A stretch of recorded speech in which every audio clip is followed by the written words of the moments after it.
Hello and welcome back to the Quagmire. In this episode today, it's the first five-way episode, and we are discussing history and its importance to philosophy and politics. So, introduce yourself, guys. Who's gonna go first then? All Moment right, of you go suspense. first. You go first. Hi guys, I'm Sam. I'm a second year student on the philosophy undergraduate at MMU. You probably know who I am because you probably are in Philsoc, but yeah. Sorry, that came across as really passive Fair enough. aggressive, didn't it? Like, oh, Nah, fine, you've I'll been on the introduce podcast myself. before, so yeah, we know who you are. Laura, because you actually used to host the podcast, introduce yourself. And yeah, we have a new guest today. So Tara, introduce yourself. My name is Tara Burdett. I do fine art and art history undergraduate at Manchester School of Art. Hey, so I was about to say, Tara, speaking of art and stuff, like, what would you say the importance of history is to art overall? Very important. It's Mhm. it art in art can be explained in like a conversation that's being had. Like everyone makes all these different pieces and like that's their point of view and that sort of thing. And if you don't have the sort of the history of the conversation, so to speak, then you don't have the context or anything of what's happening now, and whether what's happening now is a good or bad thing, if people are making good art or bad art, or if Mhm. yeah, then we still need it. I think there's a lot of value in the history of art. So what do you think the difference would be between, like if you were born on a desert island and you had no knowledge of the history of art, what do you think the difference would be between the art that you would produce then and the art that you produce now, with Oh, the that's a full good knowledge question. of the history of art that you know now? There have been a lot of sort of evidence of like what people produce when they have absolutely like no influence or like or external influence, meaning other artists. You sort of just get, I don't know, unless you were locked inside like a sensory deprivation chamber or like a white box or something for your whole life, you'd still be inspired by like the surroundings. But in terms of the history of art, it would be I was about to say, different in some ways, but I don't think too severely. Whilst the history of art does have its importance, I think if you were stranded on a desert island and you made art, would you even have a concept of it being art? Is another question that you could bring up. But I mean, isn't that kind of like the realm of outside of art, kind of? So people like Henry Darger, If who you had no knowledge basically of had, history. um, I isn't don't think so.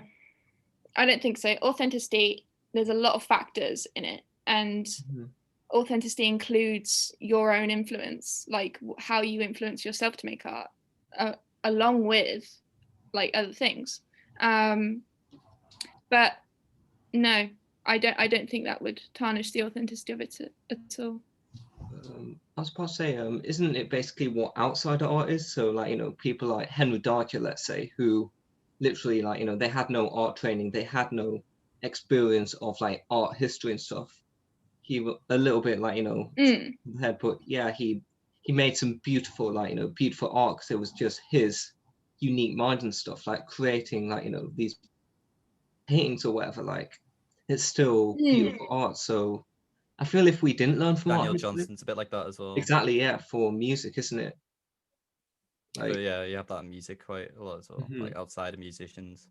I guess if there was less history and stuff, the art would be a lot less technical for anything. But even if it was less technical, it would be like a lot more like authentic, a lot more unique and stuff. Like, I don't know, you see that with like outside of music, don't you, Sam? Wait, so are you saying that like the history of an artist, like the history of a specific art form Hmm. kind of contributes to The like the increasing technicalities of it. technicality of Yeah. it throughout time? That's So an I think interesting proposition. It's interesting, yeah. like I kind of like that, to be fair, because I kind of it seems to imply that like a discipline is kind of like propagates itself throughout time and kind of like Mhm. there's like a process of ascendancy. Because it depends how you're viewing like art history or how you define art history in a sort of a learned way. Because, you know, self-taught art history is still art history, and practice and socializing with other artists and getting influence with them, that's still art history. So a world without art history to me would be sort of a world with no art. That's what I mean by sort of conversation. Mhm. Oh, I think that's a bit of a bold claim. Well, no, art history is art. Well, yeah, art And history is art, the other but conversations around it. But isn't well, it more like intellectualizing, like, you know, that artist, what he did, what he used, you know, like if, you know, do you remember when we went to Liverpool and we went to that gallery and we were talking about the differences in like, oh, I really like this one, or I really like that one, why? And, you know, you don't, sometimes you can't describe why, but an artist could say, somebody who was trained could say, oh, he's used this kind of paint to bring out the light here and the different, you know, to make it more 3D or to make it more come alive. I wouldn't know any of that, not Well, having, you know, No, done. but as a like a self-taught, you know, untrained, so to speak, artist could go, well, that color makes me feel this, that color makes me feel that, and it would go totally against the sort of the grain of sort of techniques, and as such, it would go totally against that, but that would still be art history. Mhm. yeah, I mean, I think it's kind of like I remember my music A level teacher used to say to me, like he was something of a genius basically. He's like a conductor, and he's like really well trained with music theory. And he would talk about like when he was teaching us music theory, he'd say, but like don't let this be like the be all and end all of music for you. It's like these are just tools. These are like basically audible tools for your musical palette. They're not supposed to, you're not supposed to think of music just in terms of music theory. They just kind of add to it and give it a new dimension of understanding. Like, If that makes any sense. So it's kind of like I think going back to what you said there, Tara, it's kind of this idea that maybe it's like art is art history. I don't know about that, because I feel like it's kind of like art history is kind of like the reason it exists is because art existed first, and kind of people just went and drew shit and whatnot. And No, but you then art art didn't exist first. what do I you mean? completely disagree with that. What? No, I couldn't no. disagree with that more like art didn't anymore. exist first. How What do you define art existed then? then? Thought What? and influence. What do you mean thought and influence? You're just basically like, that just seems like a really convoluted way of saying art. Thought isn't art. So like when you No, make, but like when people express themselves through a medium before it was like kind of compiled into like this sort of rhetoric or like discipline and whatnot, before there was like a nomenclature for what these people were doing, like what was that thing? Like all that's happened is people throughout history have expressed themselves through like art. So would you say that like cavemen, when they like scratched on walls and shit, that wasn't art? no, I'm saying that art didn't come first in terms of like history. What do Thought you came mean? before art. So I'm not too sure I really so- get Well, what I you think mean. language had to What? come first, and then sort of, you know, language Well, yeah. communication, and then that's the sort of, you know, thought the and discourse then. Thought and Yeah. discourse. Mhm. But I'm less so with discourse because that implies a sort of a more developed conversation. But thought is a sort of initial sort of spark of like, I should do this Then type again, of thing. That's what I mean. Yeah, I mean, it's kind of, there's also the argument that there, you know, thought cannot exist without language. mhm. Yeah, I've heard that before. It's an interesting point, that I think. So you think just cavemen didn't think? No, I'm not claiming that, but you know, that language communication, I mean, I think that's where art started from. If you're talking about cavemen drawings and stuff, I would it was a disagree with that. communication, it was a, we were here, you How know, kind about of thing. like how about like drawings of like, you know, woolly mammoths and stuff? Like that wasn't created by thought or language. They weren't like, oh, that's what a woolly mammoth is. They just drew what they saw. It was just their, you know, sense impressions kind of. So I don't know if that's No. what do you mean. Mm. See, if you look at older art, so art that is, you know, more tens of thousands of years old, Aboriginal art, very early Aboriginal art, is obviously made up of dots to represent things. Mhm. And as Aboriginal art was one of the first artists.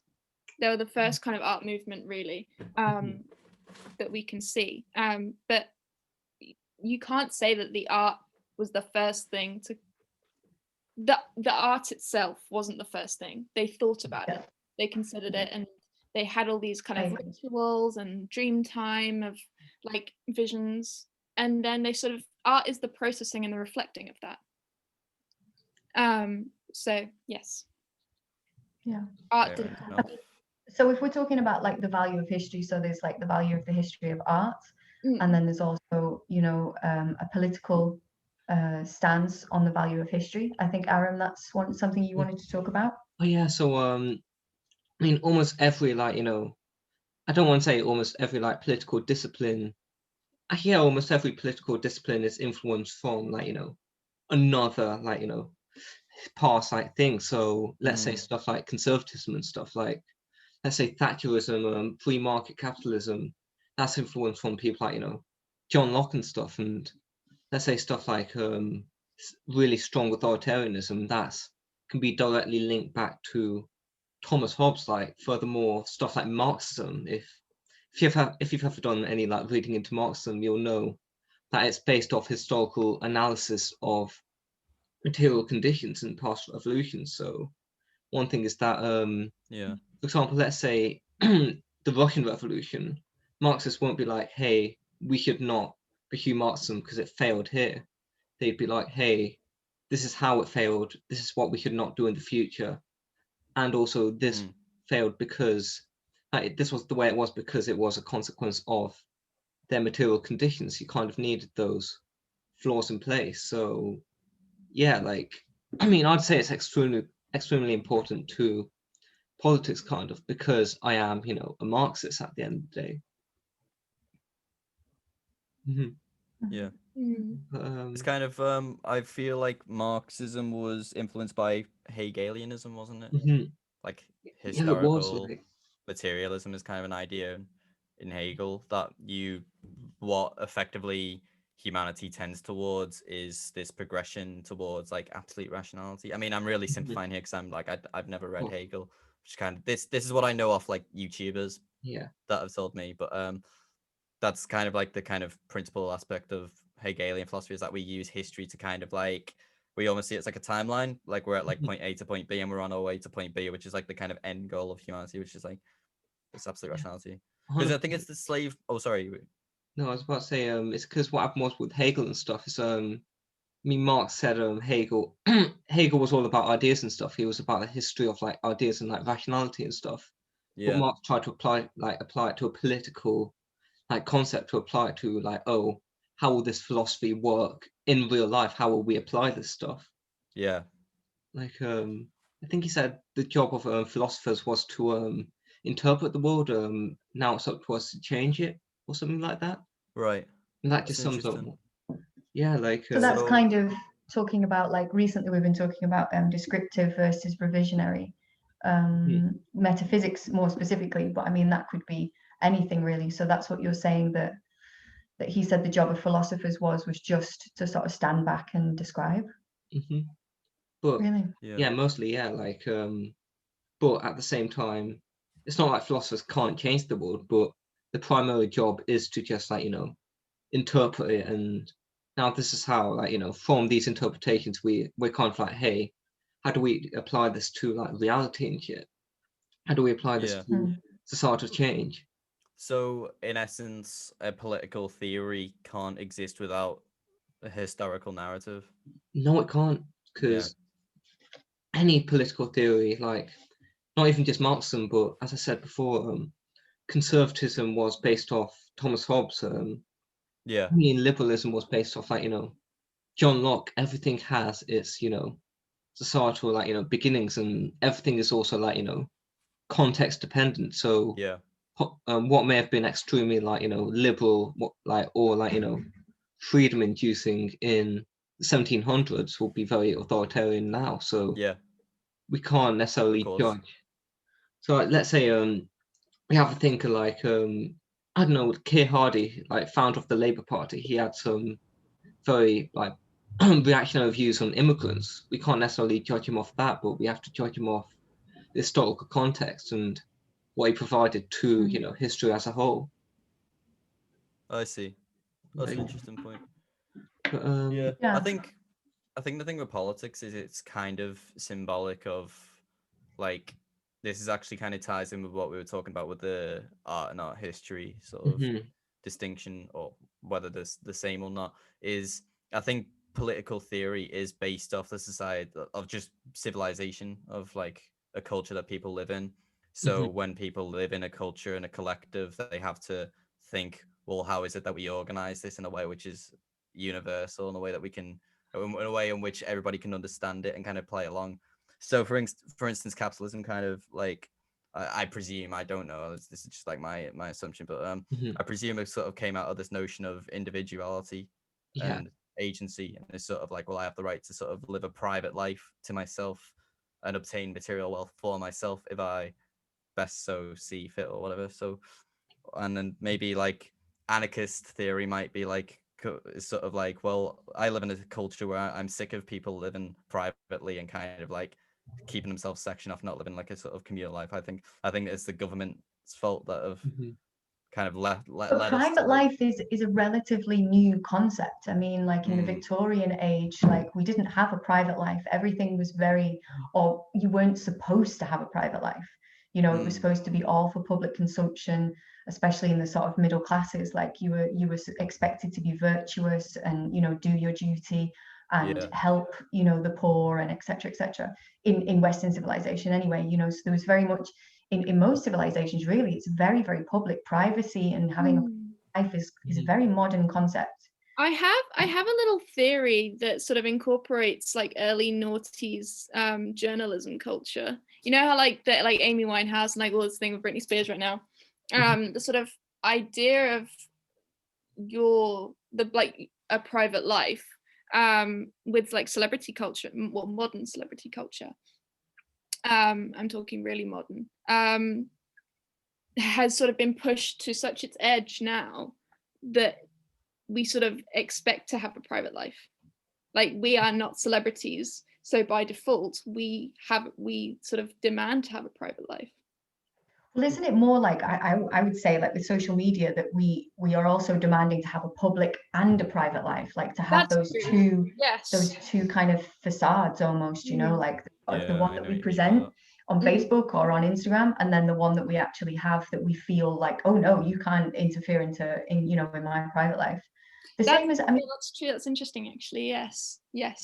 I agree with that. I think I would have gone on the sort of route of Instagram and sort of celebritizing yourself as a sort of, you expect to have an important life. So like, and the sort of like YOLO, carpe diem type shit, that it really incorporates into capitalism. Like the individual exploits that. Yes. Yeah, definitely. I don't think that it's necessarily in itself a bad thing to want to sort of be unique and to you know, to do something meaningful.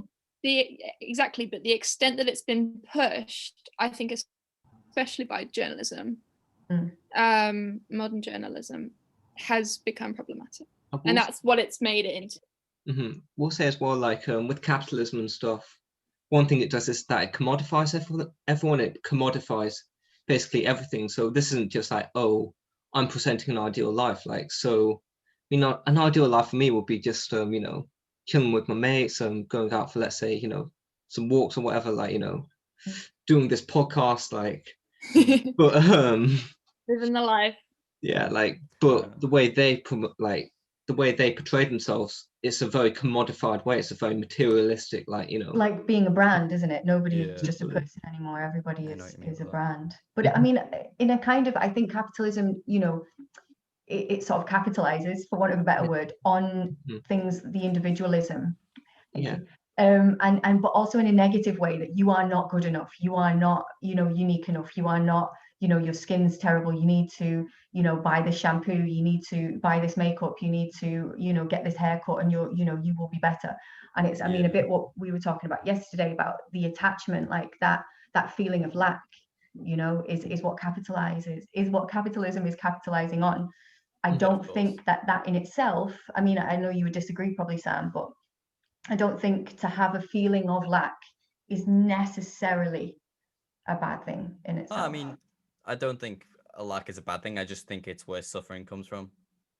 Okay. That's what I meant yesterday.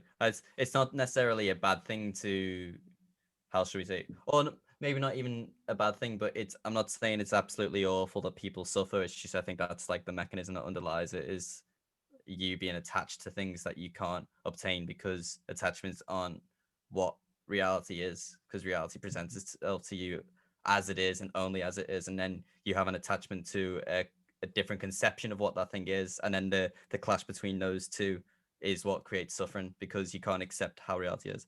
But anyway, yeah, there's nothing wrong with that. There's nothing wrong with wanting to eat chocolate cake and, you know, piss about and whatnot, you know. Create music or write a great novel, or, you know, I've got to write a great album to like feel good in myself. Exactly. You know, I mean, that makes you feel good, doesn't it? Creating something that's kind of, I don't know. It's. I mean, someone said this once about addicts, that you're always an addict. You just replace one addiction for another. Yeah. So say it's a dangerous addiction like heroin, you know, usually people become, I don't know, like fitness addicts, or, you know, yoga or a religion. People find something else to fill that gap that they you know, formerly had, or always have had, you know. But I think we all have it to a lesser or greater degree, and I think that's why people become successful or write a great novel or create great music. Howard, would you say you have like an addiction to philosophy, for example, or would you argue that? No, I wouldn't argue that. Are you saying that, Laura? Are you saying that feeling of lack is fundamental? I think to a greater or lesser degree, yeah. I think everyone's on the spectrum with lack, definitely. I think, you know, you can have a little bit of lack or heaps of lack. But when a child is born, it doesn't have well, I think this is the big thing. When a child is born, you know, so many things have happened in the 9 months or 10 months that the child was in the womb, how it was affected by genetics, by environment while it was in the womb. We have almost no idea about these things. There haven't been that many studies, but, you know, things about how a child is born, whether it's born in a swimming pool, in a bath at home, in a hospital, in a war zone, all these things, we don't know what affects that child, just because they don't have the language to communicate those feelings, and we don't necessarily at the forefront of our consciousness remember being born. Doesn't mean those things haven't affected us. And formative years, I mean, you know, a child, they've done studies, and when a child learns its own mother tongue, it's by 10 months old, it knows where to put the tongue in the mouth to form certain sounds of its culture or its language. So at 10 months old, the child has already taken stock of what's around it. It knows the smell of its mother, it knows the sound of its mother. These things that we almost have no idea affect, you know, babies being born or being in the womb and stuff. So I think there's a lot going on that we don't know that affects us or conditions us or imprints us. Or surely that feeling of lack is a symptom of something else, because you can only feel like you're lacking something if you feel yourself to be incomplete. Like if you feel like what I am is some kind of fragment. Or not necessarily. I don't think it's a you know, a formulated sort of like, I have a lack. But when you feel that, you know, if I have this, I will be happier, or if this going forward, if I have this experience. But you can say it in the ordinary language, though. Like when people get something that they want, they say, I finally feel complete. You know, like what are they referring to? Do people say that? Yeah, no, people. I've heard that. Yeah. Before. I finally feel complete. I find that point interesting, Harry, in comparing it to like Buddhist monks or like Diogenes or something, or in a capitalist context of like where we have all these things and we still feel a lack, which I can only assume is sort of universally understood in a sort of, we all live in a capitalist context. But if I was talking to Buddhist monks or Diogenes, they would probably disagree with me and go, no, we don't feel a lack. We don't. I don't think we would have evolved if we didn't have a feeling of lack. I don't think we would strive to do anything. We wouldn't strive to get our genes into the next generation. We wouldn't strive to survive. Well, there's attachment always is got ego, to isn't it? be. Yeah. That's true. I can't It's a say survival instinct, I think. I Yeah. can't say though, Sam. I think you said something about knowledge being like sort of poisonous and stuff. Like I don't know if I'm taking your words out of context. Wouldn't Sam. say poisonous. That's No, a bit that's a bit drastic. harsh. Like I'd say I think I said knowledge is problematic. yeah, and And that's what I mean by this is I feel like the reason that knowledge is problematic is that there is no sort of there isn't an objective truth underlying our reality. I mean, we might think there is, but we certainly can't find it. So until we can find it, we're left basically with our own perspective. And the issue with that is people love their perspectives and don't want to admit that they might not. How should we say? They don't want to let go. They don't want to let Yeah, go. that's literally it. So what you have is basically, I feel like knowledge is problematic because people use knowledge as like a means of, how should we say, justifying their own identity. Mhm. So you might be trying to talk to somebody and you might want to have a meaningful discussion where you generally have a conflict of interest or a difference in opinion. And you might want to say, well, look, have you not considered it this way or that way? Or like, maybe you've not kind of considered it the right way or blah, blah, blah, blah. And then what happens is both people clash and they're like, no, fuck you, I'm right and you're wrong. And then the other person's like, no, fuck you, I'm right and you're wrong. And then it's just, ah, and it's like, there's no middle ground where both people can sort of go, maybe there isn't an objective truth and maybe we should actually try and find the middle ground, what unifies us. I'll say that always happens when we actually like adopt like a new way of thinking. Like so, let's say Yeah. when someone enters like the Marxist community or the psychedelic community, even they become super pretentious. So they're like, Yeah, "Hey, I have the keys to knowledge. yeah, exactly. I'm the enlightened one. I have the complete understanding of history." It's the worst in the psychedelic community. Yeah. My But can I fucking argue God, that you speak to that's some people who've tripped before, and you're just like, all right, mate, you've done acid once, like you're not God, piss off. That was Well, me. can I argue that that comes from a sort of, you know, it's the step on the ladder to knowledge. It's, Mhm. you know, it's like, I don't Right. know, I What do kind you of mean by compare that? it to when I first learned about feminism. Yeah. Kind Right. of, you know, it's sort of, it makes you angry as a woman when you think about, oh my God, yeah, that was those people did that and that was really unfair and that was shit.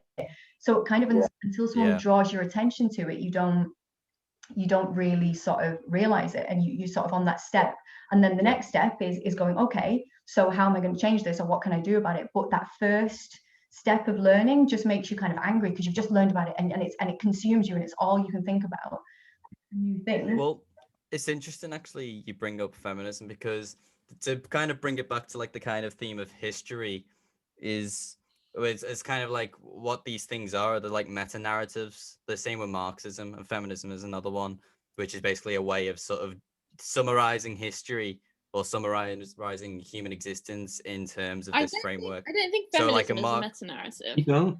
Why not? Elaborate. Well, feminism isn't. Meta. What did you think I was saying? Metal. I mean, it's pretty messy. I got mixed up with macro. But I was about No. So basically, oh, sorry. No, I was just saying that a lot of the feminist movements have been extremely metal, so I can see where you would have got that from. Yeah. But what were you about to say? But basically, yeah, because I think this is where postmodernism, and when you come to like Foucault, who Mhm. kind of tries to his philosophy tries to steer away from like meta narratives and sort of historical stories, basically, because that's basically what Marxism and feminism, and there are other ones I can't, like off the top of my head, I can't really think of them. Because for example, Marxism is a meta narrative of class struggle. So the story there for Marxists in terms of the way they view history is that all human existence can be summarized in terms of the class struggle between like the sort Oppressor and of oppressed. the ruling class and I guess you can see that in feminism as well. I suppose it's like sort of the patriarchy and like the oppressed in that context. But I think what's interesting with postmodernism, or at least with like what I understand with Foucault, is he tries to kind of disassemble those meta narratives and tries to say that, well, look, history, you can try and summarize history in terms of a little story, which makes everything seem nice and concise, but that's not how reality works. Reality is complicated and concepts are fluid. So it's kind of why it's I know Foucault was really inspired by Nietzsche. Some people call Nietzsche the first postmodernist, which I think is interesting. Because I probably understand Nietzsche better I do understand Nietzsche far better than Foucault. And Nietzsche talks about this, like how like you look through history and you kind of have like this grand narrative where like this is what like it was in the Enlightenment period, where it was sort of like white Europe was like on this grand quest, like grand rational quest.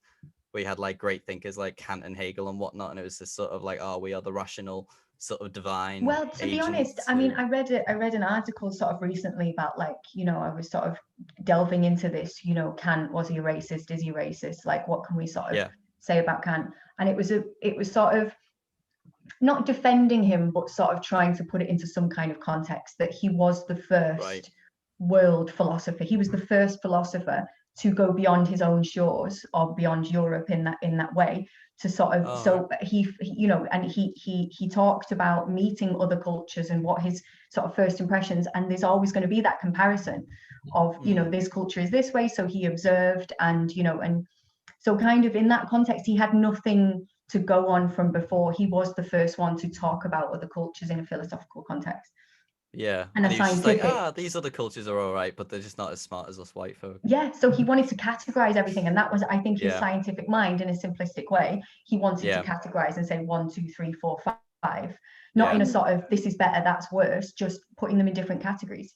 That's what this article I don't know about anyway. that. I do think there was a hierarchy, like a racial hierarchy with Kant, that's quite difficult to argue against. I was about to say, I thought Kant never stepped outside his town. I thought he was like some sort of shut-in who only ever wrote philosophy. I didn't. I think he was probably on the spectrum. He needed his sort of daily routine very much so, and he had a very scientific mind in that. I think that's quite can be autistic. Like my stepdad is very much like that. He needs things to be, you know, ordered in a linear fashion, otherwise he gets a bit panicky, you know. And I think that Kant was very much like that he was a very, very intelligent person, but he just needed everything to be ordered and categorized and put into boxes. So I don't, you know, I'm not saying that he didn't think that, you know, people of different cultures were lesser, but I do think that his mind was made that way, in that he had to put things into boxes and categories.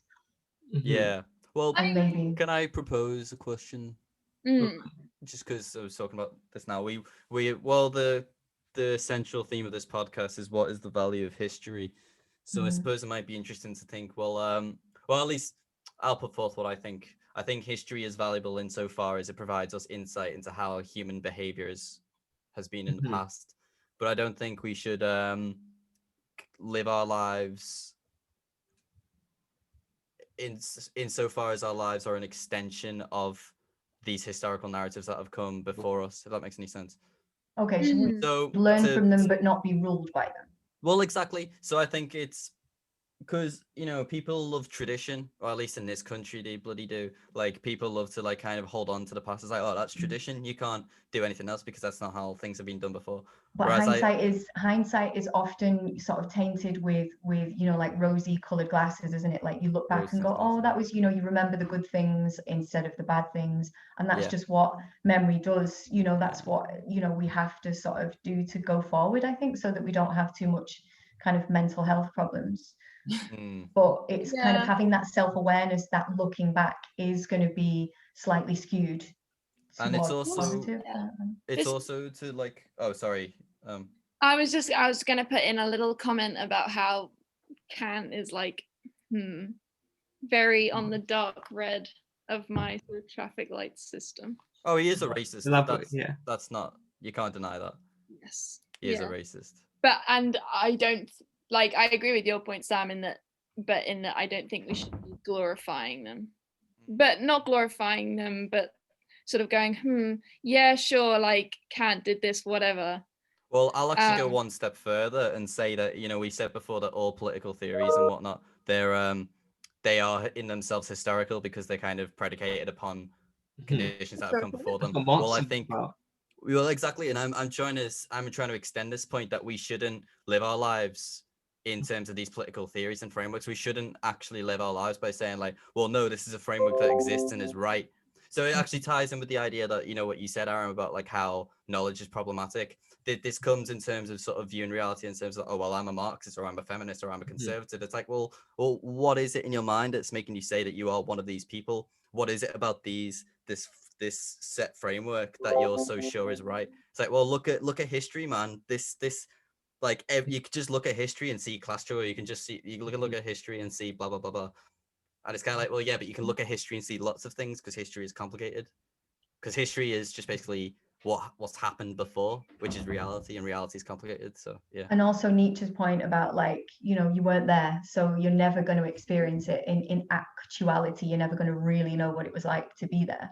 100%. So I mean, I think we can learn a lot from it, Yeah. but we've also got to think about how much do we truly understand what it was Mhm. like to be a person in that historical context, acting the way that person did. I don't think it really helps to go, okay, that person was really nasty. Okay, you know, then in our today's context, yeah, that person is not very nice. Yeah. But No, does it but really as in, get like, us anywhere? Not very nice in that they've contributed to still insidious problems in the society that we live in today. I was about to say, that actually relates to an earlier point as well, like the lionization of some extremely problematic figures. So let's say Winston Churchill, for example, he's Mhm. lionized by British society. We're like, Yeah. oh, he won the war. Like, I especially see this because I grew up in a very Tory area where everyone loves Winston Churchill and Margaret Thatcher and all those motherfuckers. And yeah, like basically, at the end of the day, we need to not lionize these political figures. We need to actually, you know, if we I have a better, think Cat gets lionized a little bit. yeah, I Oh, can't it's lie. definitely lionized. This is the thing. I think I don't what needs think to be so done. though. I think just because we study them doesn't mean that we're going like, wow, whatever this guy says must be true, you know? Well, at But I my think- school, I know this is just like at my, you know, my secondary school that I went to for a year, yada yada yada. There's pictures of him everywhere. They were so proud of him. They were like, you know, Yeah. like quotes like plastered on the wall of like, I think, therefore I am, and then like a really like a. I like Birthday that, card. yeah. And I was like, oh, Kant's really cool, yeah. I love philosophy. Ooh. Well, I think the important thing, right, is we should, because I think there's a kind of, what should we say? There's a dichotomy at play here where it's either no, you kind of you lionize them. I think the word you used there, Aaron. Yeah. So you represent them as like a kind of pure and amazing figure who's changed the world, or you can kind of sort of like, you know, in the vein of cancel culture, be like on the Is other there end. no in No, they're an between? absolute piece of shit. Yeah. Fuck them. Never talk about them again. Yeah. Erase them from history. And I think again, you kind of meet the middle ground where it's like, well, they're a complex and nuanced character. Much the same way as most human beings are complex and nuanced characters. So I think the thing with Kant is all philosophy courses should preface Kantian morality classes with the point that Kant is a massive racist. So it's like, okay, we can talk about the categorical imperative, but this didn't apply to anyone who wasn't really white because they weren't clever enough to think it. But like, don't let that. It's because I think he can separate art from the artist, and so I think that's I also think incredibly he can bad, separate and I philosophy don't from think the it's cool philosopher. that- Yeah, I know you do. We spoke about it before. But Right.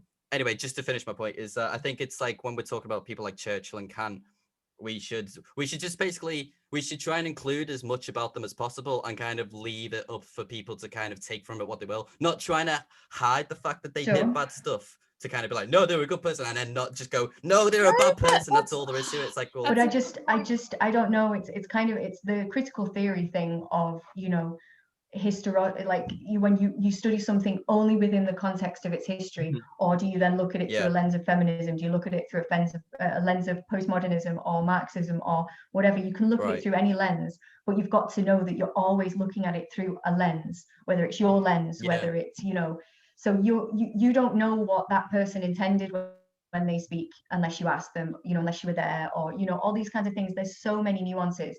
So, you know, it's of course, like you said, preface, you know, that this guy had this view. This is what he thought about different cultures, you know, blah, blah, blah. But what he said about morality was very good, and it was in the history of philosophy was really good for us to base, blah, blah, blah, blah, blah, blah. But I mean, we can also have that conversation that it was very, you know, like Christian morality. You know, why do we think that that's so normal? Just because we were, you know, Plato, but that's the short answer. You know, I've done a massive essay on it recently. You know, it's not just Kant and morality. Anyway, sorry, Aaron. I was about to say though, something like Kant's morality and stuff, I do think we need to kind of say that, hey, if we actually look at the principles, if we actually look at how it's like structured, it's actually one of the most progressive, one of the most liberal like forms of morality. So if we talk about stuff like using people as a means to an end, when we take that to its logical conclusion, we should be like, hey, we should abolish the state, we should abolish capitalism, we should all live in a communist utopia, because all these powers that be, they use people as a means to an end, not therefore very anti-Kantian. Yeah. So on one hand, Kant was this reactionary racist, but if you actually look at his moral theories and apply them to, you know, the real world. No, I just think the word racist is just applied far too liberally, and it's just so easily bandied about, and it just starts to lose it loses its power, it loses its meaning. No, I have to disagree with you in that. Yeah, I Kant think is not liberally labeled as a racist.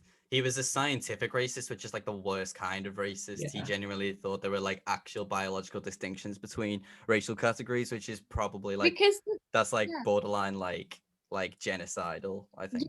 But I get what you mean. But I think he didn't say, I now wish to kill all of these people. He was putting them into different categories, but he wasn't saying, I now believe that all of those people should die. Oh yeah, I'm not saying you don't call him genocidal, call him racist. Yeah, he's racist because he's like, his research has prefaced like a lot of genocide. And like it's his research that he did. And was that his intention when he was doing this research, when he was being scientific at the time? That he's going, here's a black person, I'm going to measure their skulls like every person. Do you not think he was just being scientific and trying to do things in a scientific way and sort of categorizing? Trying to differentiate between like species, you know. Yeah, but babe, I mean, when I went to China, people stared at me because I was different, because I was new for them, because they were fascinated by me because they hadn't seen that many white people. I don't think that they are prejudiced against me.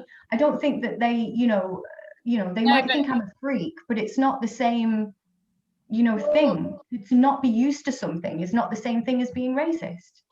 No, but you're Laura. You're not racist, so of course you wouldn't think. No, I'm talking about the Chinese people. The way they were to me, they were just like, "Oh my God, what is this that I'm looking at?" They were so fascinated by me because I was so different from what they usually see, and it's so unusual. Doesn't mean India's that they're the most racist. racist country in the world. Is it? Like, I remember reading a survey that said that out of like the kind of population that was like responded to this survey, the highest percentage of people who were racist was India. Really? It's there's a lot of colorism there. Yeah, definitely. Yeah. I think it's less sort of like racism to like in the way that we think, but I think there's a lot of colorism. Yeah, true. But I was just gonna say, what you were saying before, Aram, about like how like if you take Kant's sort of moral theory to its natural conclusion, and you're talking about how it leads to a sort of communist sort of utopia. I think again this just kind of ties in with this idea of like how powerful historical narratives are and how we need to be aware of them. Is again, it's just thinking in terms of a framework. So it's like it's looking at Kantian morality and saying, well, like, look, that extends to like this framework which makes sense, and that everything is class struggle, and we need to sort of like, if Kantian morality supports my position, so therefore it must be right. So again, it's kind of like, it's funny how knowledge and history is kind of intertwined. I mean, definitely, because with me, a lot of other people say just link it into the class struggle, but I was just more saying that hey, there's these systems that do use people as a means to an end and stuff. And then we should naturally take from that Kant would actually want to abolish these systems, because do put something about Kant and racism. Why I think history is important is because we can learn from these mistakes in science and statistical analysis that we should not adopt racial science, like racially motivated science. So let's say stuff like the whole race IQ thing, like with the bell curve, that? Can you like reiterate it for can me? you expand on that? What's his name? Charles Murray, is it? Yeah, I think that's it, but I can't remember the name. But there was basically this book that stated that white people have like the highest IQ. No, I think it was Jewish people have the highest. No, Asians have the highest. Then it's like white people. Then right at the bottom with like the lowest average IQs, it was like black people. But what we should learn from that is that research was taken due to awful coding and stuff. Like it was awful statistical analysis. So what we should learn is that if we did better statistical analysis, then we would not reach such awful conclusions, basically. And also, the statistical analysis isn't reality itself. No. So like But that's there's the more thing. disparity in actual groups than there is across the spectrum. There's more Yeah. disparity within the groups. Yeah. So it's kind of, it's also the way you look at statistics, and it's like, Yeah. why look at statistics? And for me, like I said, the reason why I think the word racism is problematic is because it uses the word race, and I don't believe that there are different races. And I think that it's something that we need to move away from, that we need to sort of step up and say, you know, it's a human race. You know, people look different because of evolution, because of the, you know, the climate of where they live, because of how they've adapted and how they've evolved. There is only one human race. There is, and so, you know, this word racism, it just kind of legitimizes this whole thing. Okay, the sun's just attacking me now. Yeah, but it's also the oppressor who maintains racial distinctions in the first place. So it's using racism as a term to kind of point out what these people uphold is it's like a reactionary thing. I'm just gonna have to be like godlike. There we go, godlike. Yeah, I've had a bit of play myself. But yeah, so like the thing with racism is it would be ideal if we could all think outside the terms of race, because it's not really a true category, like it's not a true categorical distinction, but the people who maintain that distinction in the first place are the people who are racist, if that makes any sense. So people are racist, and then you have to point out that isn't that identity politics though, Sam? Well, yeah, I think it is, but I don't know whether you can really avoid that in all honesty. I think you can, definitely. How? By not emphasizing the group above the individual. This is why I was saying that I don't think individualism is necessarily bad in itself. Yeah, but when you start to venerate the group above the individual, is quite bad. I mean, I think the thing is, though, racism is maintained by racists. That's kind of my point. It's like it would be it's idealistic to postulate the existence of a world. But there is a crossover then between anti-racists and racists, in that they want to segregate and look at the differences rather than us as there is a crossover. It's just it's an inevitable crossover. I don't really understand how one can avoid that as long as racists continue to exist. Like by virtue of the racist existing, the anti-racist has to exist. It's just a natural category. That's kind of like Taoist philosophy for you. Opposites are part of one another. By virtue of having tall, you have short. By virtue of having hot, you have cold. Isn't that Heraclitus basically? Isn't that basically what Heraclitus was saying? The unity of like opposites and stuff.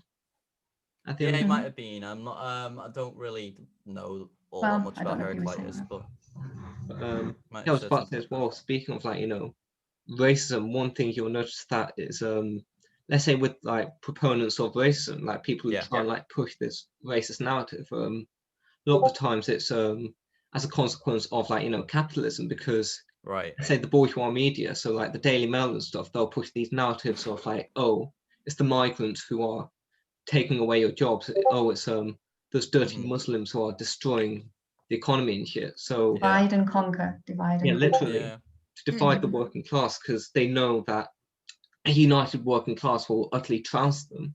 Exactly. And this is the point that I think that we, you know, that if we are gonna, you know, be an identity, then it's class. It's always been class, you know. And I think that is why the oligarchs that own the media in Britain want to divide us at the bottom by using racism, by pushing racism, because working class people don't necessarily always have the right politically correct language when they speak, and then they're, you know, attacked for saying the wrong thing, the unpolitically correct thing. And then it's separation, divide and conquer again and again and again. And I think that needs to be addressed, because the middle classes are the ones, you know, taking over this narrative of identity politics and activism and. Well, that's what I mean when I say knowledge is problematic, because it's like I said, there's once the dichotomy between right and wrong exists, that's when you have your friends and your enemies, when really there should be no such thing as friends and enemies. But then again, saying that there should be no such thing as friends and enemies is in of itself a very idealistic claim. Because it's very difficult to go through like life without coming across people who will get in your way. and be an absolute twat. It's just, you know, natural. I mean, yeah, So- there's you know, people at different points in their life are going to act differently on different days or whatever. Yeah. And that's whatever country you go to, whatever, you know, ethnicity, whatever, people are going to be twats, you know. So, yeah. and it's also as well, I think psychologically we can't deal with a big, you know, globalization is scary for a lot of people because they can't deal on that scale of thinking about, you know, and othering is a very, very, I don't know, I've been reading a book recently and I think that othering is a very natural thing for our survival. That Yeah. when you don't know or recognize something, you other it because that's what you do in defense, because you don't know it, so you keep it at arm's length until you do know it.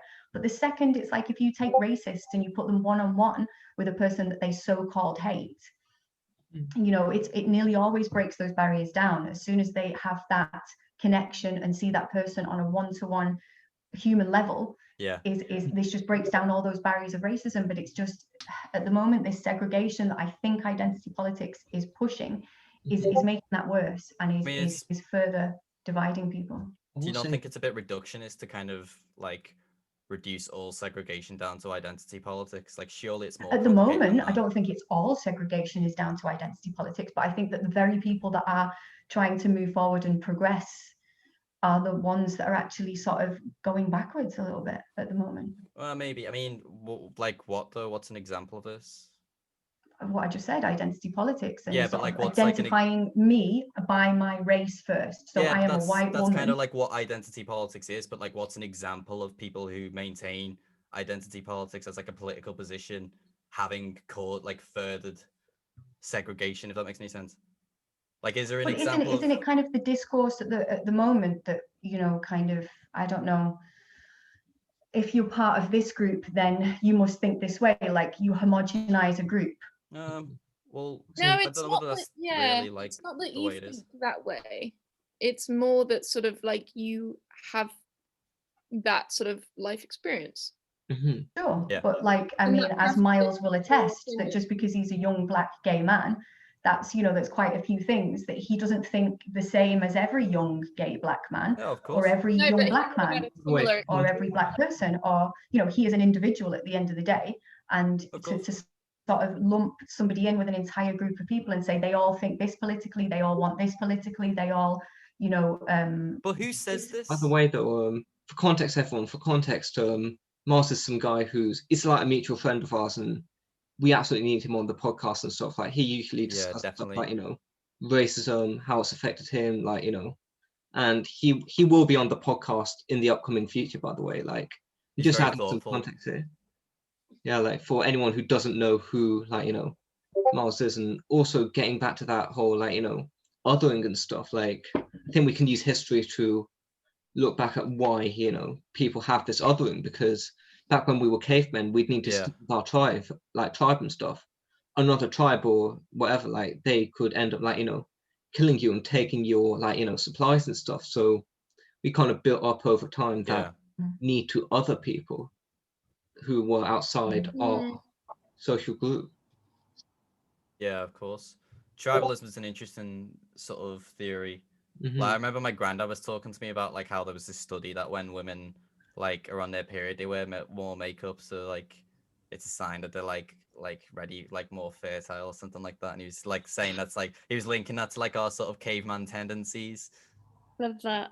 Just saying how we're like fundamentally. I mean, you know, but that's the thing. I do think there is sort of a kernel of truth to all of these things, because, you know, before the kind of people could, you know, I think, you know, like telepathy and stuff like that, before we had such good communication with technology, we needed to have more connection to our families to know that, you know, sort of when they were in danger or, you know, where they were at all times. We had much more, you know, peripheral sort of an intuitive knowledge of the land, of the weather, of, you know, how to act in that way. And it's just all been stripped away because we don't need it anymore. So there are these senses that we're not sort of, and I think that, you know, smelling, like, because a friend of mine, he says that he can smell when a girl's on her period, and I'm just like, oh my god, you know, like, but it's just, it's some people are more in tune with those kinds of things, you know. Kind of frightening. And it's not me, I'm not talking about him. Yeah. And he's a gay man as well, you know, so it's kind of, it's not that it's what he's attracted to or anything like that. He reckons that he can. Maybe that's why he can smell it then. He's not looking out for it. It stands out to him. He's like, what's that smell? And it just turns out to be like menstruation. That's why we need to let go. That's why we need to, like, let go at the end of the day too. If we want to achieve what we want and stuff, we need to stop trying so hard. So what I see all the time is like people who try hard to be funny and stuff, like, that stereotype of kids who are That's not true, Aaron. I think you're a very funny person. Don't listen to you are definitely. I feel violated, Tara. Saw the opportunity and I took it. Yeah. Carry on. I mean, like you see, maybe to a more maybe like an advanced person of Tara's view of like me or whatever, but you see that one kid who tries his hardest to be funny, like not even just like a natural class clown, but he's always like acting up and shit just because that will make him appear funny, like. And then when he starts to let go, when he stops trying so hard, then he ends up actually being legitimately funny. Like if you ever watch The Office and stuff, like both versions, Marcus Scott's like David Brent, they try so hard to be funny and it's just painful to watch. But then at the end of the day, what happens is once they stop trying, it turns out they're legitimately funny people. It's strange that you say that I think that's the same with relationships. Like when you first meet someone, if they try too hard to be your friend, it can be like, oh my god, what, like it can be a little bit off-putting. It's so strange, isn't it? So it's like we're weird as humans that we can be like, get away from me, you're too desperate for my friendship. But if someone, it's like a cat, if someone doesn't really like you, you're like, why don't you like me? Come to me, be my friend. We're weird creatures in that way, that we want the people that don't want us, and the people that want us, we're like, meh, what's wrong with you? It annoys me whenever I say something funny around people and they don't laugh, and I'm just like, well, that was a joke. Should I explain it for you? Do you need a diagram? Honestly, it's like, all right, look, like you've got to get on my level here. Like, it's not my fault you're not as smart as me and you don't get my humor. But then the point is that in itself is a joke. About like telling a bad joke, but then again, so isn't there an inherent joy to it? So let's say you say a joke that people won't get and stuff. Now an inherent joy to being like, oh, I'm the one who's made this joke. You all don't get it and stuff. Like, and it just flies over people's heads. Like, isn't there like an inherent joy to that? No, I do get a joy out of that. It's just like a sort of, what's the word? It's like playing a role. Yeah. Exactly, when that lands and you make someone else laugh, that's such a nice feeling, when you kind of say something and provoke that spontaneous reaction out of someone. I think it's one of the best talents. About spontaneity in social situations. Harry, did you want to say anything about the value of history? I did have a question written down about something about to what extent do you think history is determined by like a certain kind of end goal? Because I know that like in ancient Hindu society, they never used to keep any records. So like they would have stories about kings, but with every generation, they would just update the story to whatever king was in power at the moment. And it's hard to do history about the Hindus because they've got no like records and stuff, because they see time as like a cycle. So that like there's no end time. Time's just a cycle, so there's no need for them to keep any records of the past. Whereas like in Christian culture, because we have this solid end goal of like the end of, Judgment Day and stuff, we see history as a kind of trajectory towards this certain kind of end goal. So I was just, maybe we could have a discussion about like, to what extent is history kind of caused by culture? Terence McKenna says like history is the shockwave of eschatology. Like, so because he thinks that the end of the world's coming and history is coming back from that point.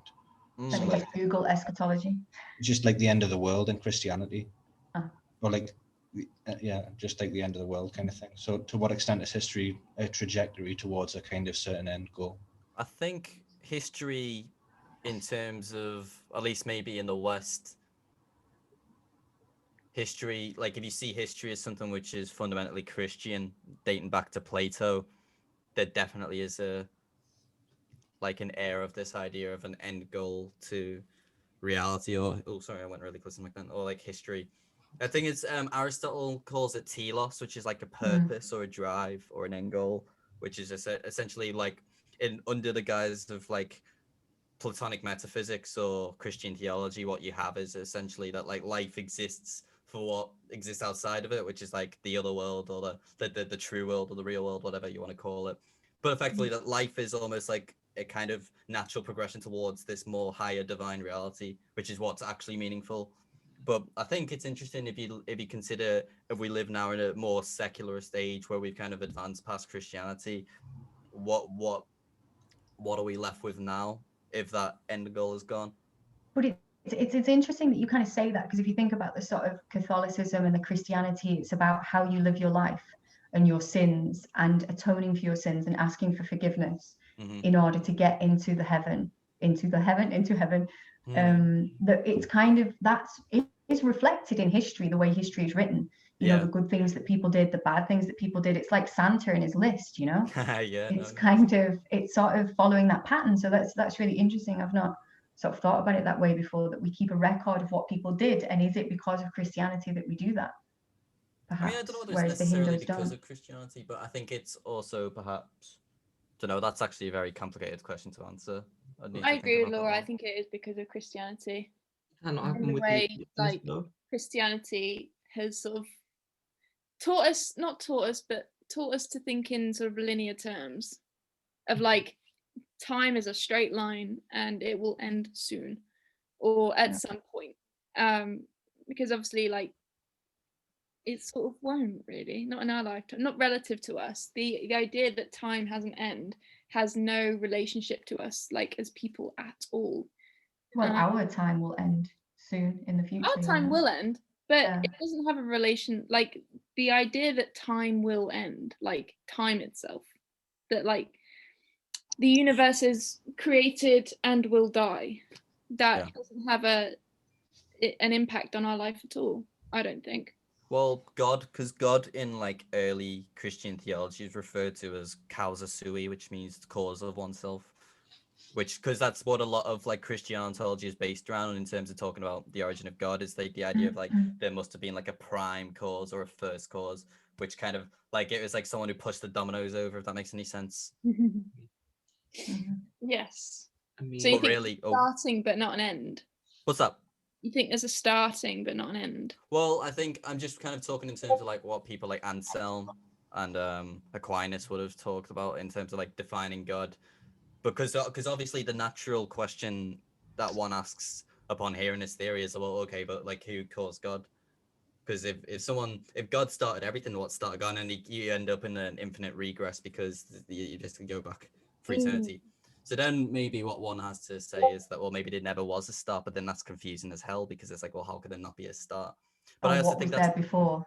Yeah, I think that's got a lot to do with like how us as human beings in the reality we live in, we experience reality in sort of moments. That makes any sense. You know, Harry, I think that links back to your theory that everything is just like, you know, awareness or consciousness, doesn't it?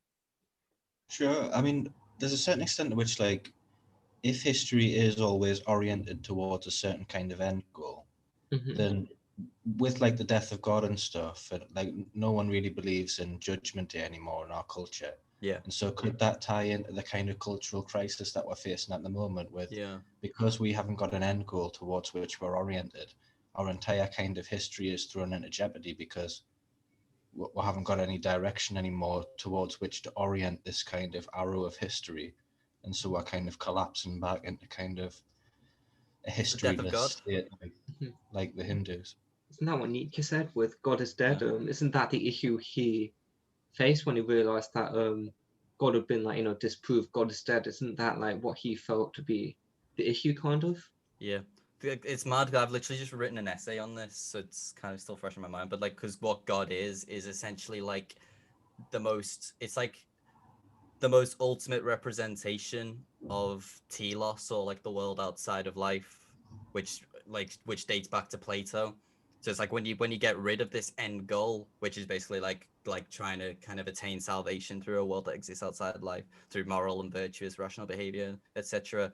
It's like once you get rid of that, you're kind of just stuck with life and life only, and it's like, well, what do we do now? So if like God's death is like cutting the head off the snake, or like Right. you know how like when you cut the head off a chicken, the body keeps walking around. So maybe like the death of God is like cutting the head off, and then history is like the headless chicken wandering around. That's about to collapse.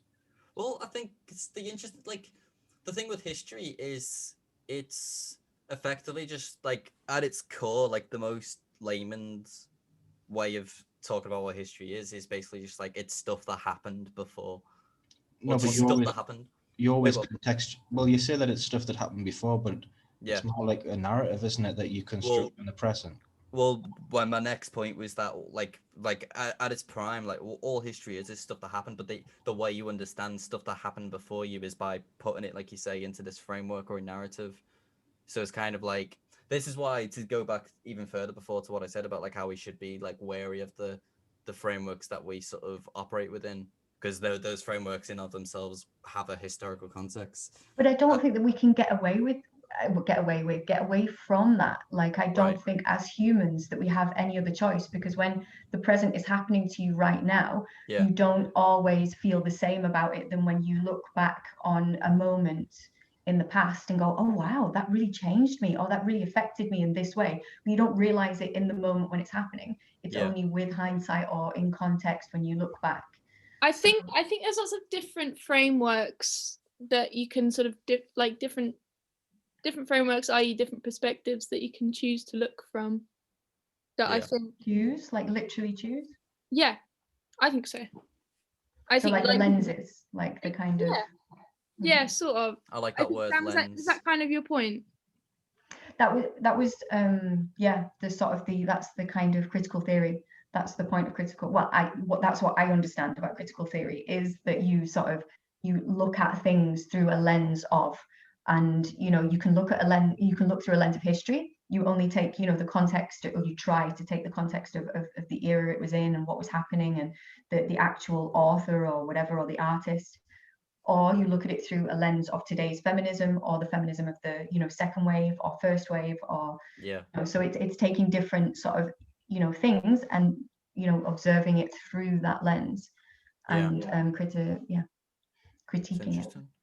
I was saying, speaking of like meta narratives and stuff, viewing history as linear, that kind of feeds into, let's say, Marxism, because they see an end goal at the end. They see the abolition of all class like relations and stuff as sort of I don't want to say utopia, because it is ultimately possible, but they view it as a sort of like utopia, a sort of like end goal, because there is a clear end in history. That's interesting, actually, and that's actually one of my main areas of contention with Marxism, because I don't think there is a political stage where you sort of go, here we go, chill back, put your feet up, we've sorted it now. Because it's like when you finish your favorite TV series, that like immediately afterwards you go, oh well, now what? Exactly, the feeling of lack, right? Yeah, that's exactly. what pushes us forward. That's what pushes us to progress. Well, that's the thing. I think it's back to what Harry was saying about like how the way the Hindus conceive time is like never ending. There's no end goal. It's just it's like a constant cyclical process. It kind of ties back into this, because it's like, well, maybe we should embrace that. Maybe that doesn't. Well, I mean, but that's because they believe in reincarnation, is it not?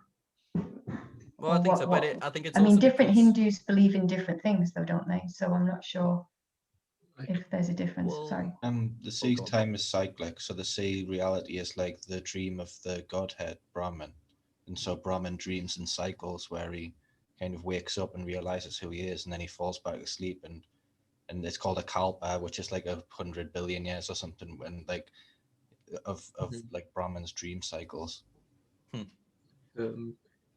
I was about to say, I actually have like a little theory about that could actually reconcile like cyclic time with sort of Marxist philosophy. So what I kind of think is sometimes like in the past and stuff, so like thousands of years ago, there were societies who reached that final stage of communism, but we don't really see remnants of that, because they kind of like developed a technology to like leave Earth and go to other planets and stuff. Right. So like, I mean, but there's like Atlantis, and there's other civilizations that are being uncovered that were you know, either destroyed in an asteroid or destroyed by a volcano or So Yeah. like, flood or whatever. so like the pyramids having like electrical power and stuff, like maybe the Egyptians and stuff, they've kind of got to a stage where all production could be automated and shit, and then what happened was, as a consequence, they kind of like left, you know, the planet of Earth, and then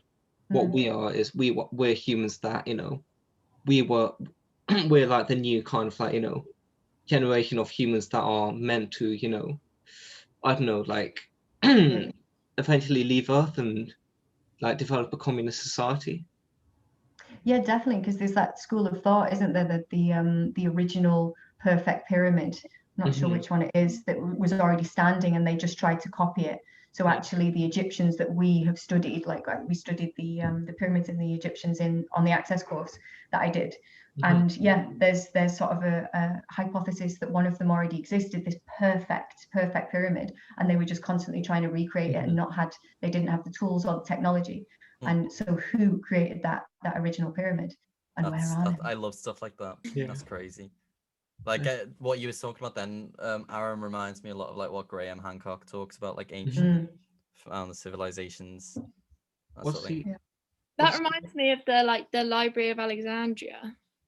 Oh yeah, I know what you Yeah, mean by like that. all the knowledge that was burned down. That like they think that we could have like cured cancer or done something really cool with it if the library hadn't burned down. Maybe It's like set us back like over like Yes, by that's what it millennia, was. and yeah. Yes, it set us back quite a few years Yeah. in terms of technology. So that's very interesting. Like That makes me think that like they had the sort of same types of technologies that we have now in the present day all those thousands of years ago. Yeah. But like different, obviously. But yeah, Like the theory was there. that's what I mean. That's Yeah. what I mean. Yes. Defo. maybe the knowledge wasn't lost. Maybe we still have copies, but they're just on another planet because these, you know, past humans decide to take the knowledge with them. And fake a story that they burned down the. Or maybe that's the cave drawings that we just don't understand. Yeah, no, definitely. Hieroglyphics in the inside the pyramids is all the symbolism and stuff. There are languages that the Rosetta Stone doesn't allow for. So I do think there is value in recorded history in that sense. Definitely, yes. Yes. Definitely. I feel like I've been saying a lot throughout this podcast, like, you know, don't take history too seriously because then you end up just sort of like constricting your worldview, but in terms of like the history that's come before you. But it's also like it serves a general function, history, for us to not like repeat the errors of the past, or to kind of like, because, you know, it's like me as somebody who like plays music and like records and writes my own music, is whenever I have an idea, I have to record it instantly. And so on my phone, I have like maybe like 700 recordings that I'm never going to use, but there's still value in just that instant where you're like, right, I've got to get this down. And then sometimes you stick with that song that you're working on for like half an hour, and then it's like, right, this is actually really bloody good, and you develop it further. So it's kind of, there's value in having everything to kind of access, and it could just be a load of useless nonsense. Like you go back to it and you look at it like, but yeah, that's a load of stupid shit. Like, I don't know, it's like you might go back to the Tudor times and be like, oh yeah, like everyone thought women were witches, and like they basically, if they used to drown them, and if they floated they were a witch, and if they didn't they weren't. And it's like, well, that's stupid, isn't it? Well, let's not do that again. But then you also look back on, like, I don't know, like when we're talking about like burning the Library of Alexandria, there's probably so much that we've missed there that would have been good. Like I guarantee that 90% of that would have been useless nonsense. But isn't it also, it's kind of like it's in the eye of the beholder kind of thing. It's like, what is valuable? Like if I look on my, you know, on my photos thing, that's valuable to me. Those photos are so valuable because they're like a sort of diary of my life. And oh yeah, I'm going to be interested in that. That's not going to be interesting to you, you know. But that's kind of recording of the history that I'm interested in. Or like a painting is beautiful and priceless to one person, and a piece of crap to another person. Yeah. So it's kind of very, very, very subjective. Yeah. The value.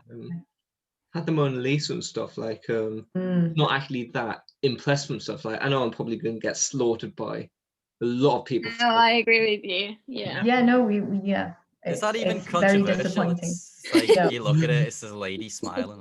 Unpopular And opinion it's so of Mona Lisa's small. shit. It's like, oh, you can't tell whether she's smiling or not. Who cares? I think we discussed this on the Heidegger podcast with Don, didn't we? About how there can't be a lot of these quote unquote like revolutionary pieces of art and stuff. A lot of these history defining pieces of art, they aren't actually that impressive. Yeah. I think Sure, I think he was saying that Don was saying that Heidegger says that we've lost our relation to being and that we need to find it again by it being contextualized for us in the form of a piece of great art. So for the Greeks it was the temple. So the temple contextualized their relation to being or something.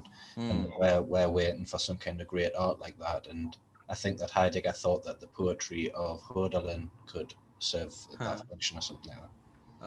I think the value of art's gone down dramatically since the Enlightenment. The value of art in terms of people appreciate it. Yeah, I agree with you.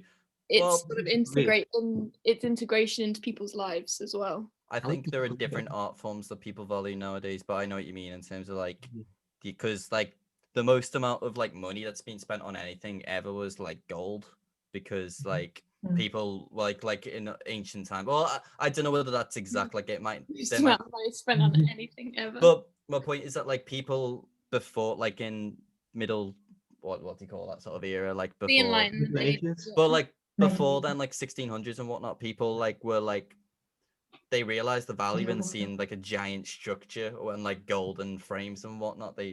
That sort of stuff they would look at and just be like, my God, that's beautiful. That's just or diamond, divine. Yeah. But I know what you mean. Oh, sorry. No, I guess it's different art now then, isn't it?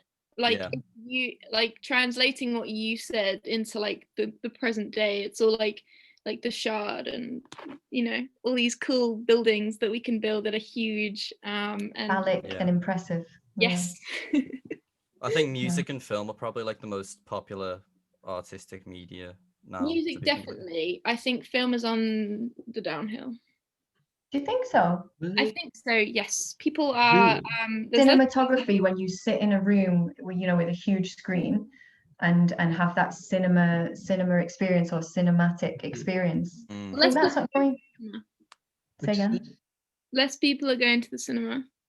Oh, definitely. But I do think that because people have got massive screens in their house or a projector, in our house we have a projector, so the whole wall is so we don't need to go to the cinema really. And people have massive speakers and they still go to concerts. But that's a live experience with people really playing music. You're going to another place to look at a screen, or you can sit in your own home and look at a screen. You don't go to the cinema for the audience, you go to the cinema for the screen. Well, do you go to a concert for the audience? I don't. No, but it's different though, because people are playing music live. You couldn't get the house, so you have to put up with the other people in the concert to get the live music. But you have a screen in a cinema and a screen at home. No? I guess so. I still think they're sort of comparable in that you spend money on them to go and see them as a big event. I do feel more. I feel that a better comparison would be comparing a concert to going to the premiere of a film. So I was gonna say that, but so let's say I go to the premiere of the next Marvel film. I'll be one of the only people who have experienced that, or at least got a sneak preview into that film and stuff. But and I think that as well lends itself to sort of an individual experience. Or a novel experience. It's a lot more easier to sort of make a new thing than in film. Maybe. Yeah, I think it's on the rise for people to go and see documentaries or more amateur kind of things where people do a presentation first. I think that's more. I don't know. Maybe it's being in Manchester that's made me that, but maybe that's not a universal thing. Would you say that for this great piece of art, would you say it's more important for it to be famous or to be influential? So let's compare to because I love hip hop, I want to compare to hip hop artists. So let's say Drake and Rakim. Drake is he's a lot more famous than Rakim. All of you probably know who Drake is, but I'm not sure everyone here knows who Rakim is. Someone like Drake, he's really been one of the biggest artists, but Rakim is a lot more influential because he basically changed the way people wrote hip hop and stuff. He added Yeah. all different types of rhymes to it. Could you argue that Rakim is more of a defining like artist, or Drake? Like, what would you say? That's interesting. You know, it reminds me a lot of I can't remember who said this, but like, are you onto Velvet Underground and Nico, the first Velvet Underground album? I'm not too sure. Fair enough. That's fair enough, but Okay. it's a very famous sort of iconic art rock album, and Yeah. like somebody said about it, like maybe perhaps only 3,000 people ever bought that record, but everyone who bought that record went on to form a band. Mm-hmm. I think that's a really interesting goal. It reminds me of what you're saying there, because it's kind of like, is there more value in art that's popular and more people have access to, but perhaps isn't as profound, or is there more value in something that when someone hears it, it blows their mind and they're like, right, like this is literally like nothing else will be the same after I've heard this, if that makes any sense. Hmm. There are a few albums, like I've literally got a few posters of like albums on my wall that are literally like had that effect on me. Where I would say like none of those artists are like some of the most famous artists that have been around, but like the way they've impacted me personally, the way I view music is like far more profound than like perhaps something that I like I don't know. God, I'm trying to avoid sound like a hipster prick here. It's like, I like music that's not as popular, but like I do see what you're saying. Yeah. I was about to say, sometimes taking it back to history, sometimes you can take too much from history, and it doesn't really become as much of art before. And Right. I'm not necessarily criticizing him for this, because I personally like this artist, but Tech9, I feel Tech9 takes a lot. He thinks too much about the predecessors, like too much about how to be like, technical, like the Rakims, the Eminems of the world. And then it kind of sometimes dilutes, not always, because he is like a good artist, but it sometimes like dilutes his art in a way. Yeah. Tech9. I think the greatest artists are the ones who are innovative. Like Yeah, it's like I don't know whether you've heard of Greta Van Fleet. I've heard. Lots of people take the piss out of Greta Van Fleet because it's like they sound so much like Led Zeppelin. It's like, yeah, okay, Led Zeppelin in the early 70s were great because they were groundbreaker, but now it's kind of like, oh, okay, we get it. You like music from the 70s, like move on. Yeah, like it's like all these those quote unquote lyrical miracle rappers and stuff who like, I'm like a lyrical miracle spiritual man in my swimming pool or whatever, like Yeah. the rapping kind of like that, and it just doesn't, Like the it has no triplet value to it. flow. Yeah. Yeah. I'm talking more about like those really hardcore hip hop guys who are like, Oh, I the might be real hip confusing. hop. This is real hip hop. And then Oh, sorry, it's just Mr. not Gatekeeper. no, like, yeah, literally, yeah. And I feel like that's when sometimes taking influence from stuff can be quite toxic. Yeah, well, I think it's because the music that I write, I bet if you listen to it and then I tell you who I'm into, you can probably see it. But it's my aim is sort of with the stuff I write is to be sort of original and innovative. It's not, but this is just coming from me, and I'm sure I don't know what Tara will say to this because she's like the only other sort of art, like I don't want to say proper artist, but like person who sort of like does a lot of art on here. But I like, write hip hop. what's that? I write hip hop lyrics Oh, sometimes. do you? Yeah, I do. Yeah. Well, I maybe like I was gonna say I was gonna address Tara after this point mainly, but like I guess it's to everyone on here if they kind of engage in any creative process. But it's like when I write stuff, you can see that's being influenced by the artist you're into, but you also sort of think, that was totally subconscious. So I sort of created something new that came out of me, and then you sort of, when you actually listen to a lot, sometimes you go like, oh yeah, I didn't even realize how like I've heard that and just processed that in my mind and kind of used it. Like I don't know what that's like that with you, Tara. A little bit, yeah. I was like watching. I was like doing a painting to this like really old Ken Hom cooking show. It's really great. Watch it. It's on BBC. It's amazing. He just like goes around. It's made in like the 80s, and it's just Ken Hom, and he goes around all these like Chinese markets, and he's like, they have the thing. Anyway, aesthetics of the show are great. And yeah, I made a work, and I was like, oh, I can see the aesthetics of this like random cooking show that I watched. I can see the sort of correlations. Yeah. So, and I wasn't even making a work about that. I was just playing around. Yeah, no, hugely definitely. affected by our environment. No? Definitely. So I mean, like, there's a question that I wanted to ask about the value of history is that, you know, if like our communist utopia Yeah. comes into fruition, Mhm. and one of the policies is we have to bulldoze all of the, you know, old buildings, stately homes, get rid of everything and start from scratch and build like eco-friendly housing that makes use of the land, that's, you know, houses as many people as possible, as comfortably, as not cheaply, but as efficiently as possible. Would you be up for that? I mean, if we could access those, like, you know, if we could access those like historical, like, you know, buildings and stuff through VR and stuff, then that could work out, because we would still gain that historical feel. Like, if we, let's say we strap on a pair of goggles and stuff, like, and get transported to, you know, that like landmark or even that time and stuff, then do you not think we'd get the same like experience? Ooh, I shudder to think. I shudder to think. Oh my god, Aram, you are describing my like personal nightmare. Hmm. So VR Honestly, is I your was like personal curling nightmare. my toes when you were describing it. Like you put on a headset, then you go to the building. No. No, yeah, no, I know exactly what you That's, mean. but it's always kind of depicted as very dystopian when in, you know, in sort of, I don't know, in art films or whatever, it's always very dystopian to be in VR. But if you, I don't know. Mhm. I think bulldozing wouldn't be a very practical or, you know, ecologically sound. Well, I mean, the word bulldozing was just plucked out of the air. It's not sort of like Mhm. any kind of plan It's that like I've made. figurative, isn't it? No. Yeah, I think buildings should exactly. be repurposed. Yeah.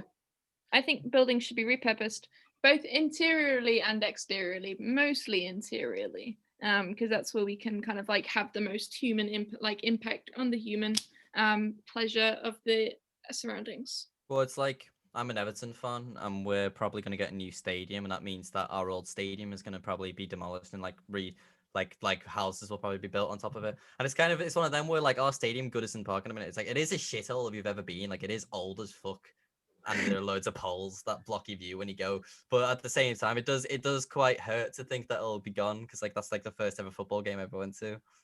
And then just So houses it's like, are going to be built on it, like. yeah, Actually, I will No. say that Mm. sometimes that, like, you know, historical, like, you know, significance actually influences how, let's say in football, people play. So yeah, let's say with Arsenal, they had Highbury before. Like, it wasn't quite as advanced as the Emirates Stadium, but yeah. you know, when they played in Highbury, it just made them play better because there was just an air, like an indescribable air to it. Whereas, Yeah. That's great, but like all things aside, it's gonna be like made into. There's gonna be a stadium, like a perfectly good stadium. That's just gonna be made into those like soulless like Barratt homes. You know those Yeah. ones. Yeah, I Yeah. know Mhm. exactly what you mean. That's Mhm. gotta be sad with Goodison, but I know what you mean though by that, Aram. Like how like it seems like similar things happen to Spurs as well.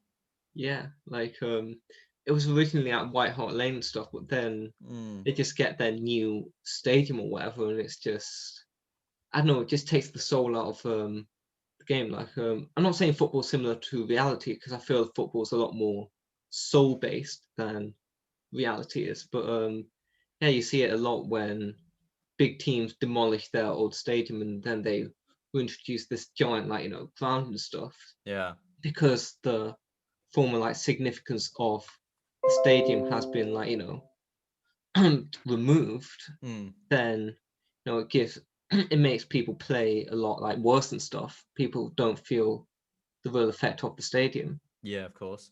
I hope that doesn't happen with Everton. That would be quite shit. I mean, yeah, like, I do feel football. It's just a really good metaphor for how, like, you know, impactful history can be. Because I don't want to go on for too long about it, because I know the other three people here probably hate hearing so much about football. But This podcast is degenerated into football talk. Oh, Horrific. God. Do you like ludicrous display last night? They but sent Walcott on so early. I don't know. Yeah, it's close enough. See, the thing with Arsenal is they always try and walk it in.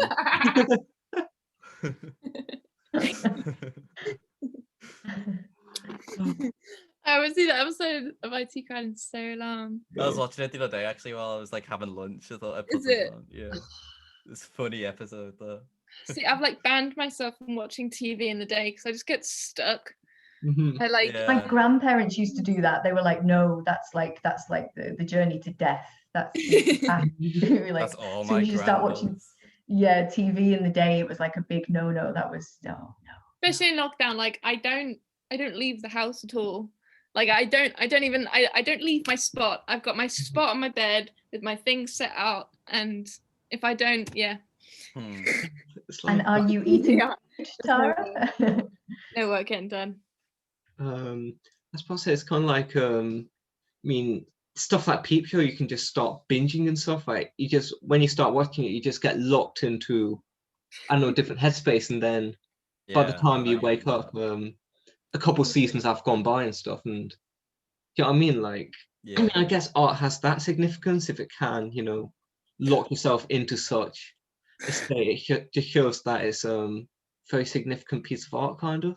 I Yeah. can't believe you just compared Peep Show to art. Well, Peep I Show mean, is it is art. It is art. It's portrayal of the ills of the human condition. You know, The ills of the male human condition. how about Sophie? Well, though? it is comedy though, isn't it? I guess It is comedy is art.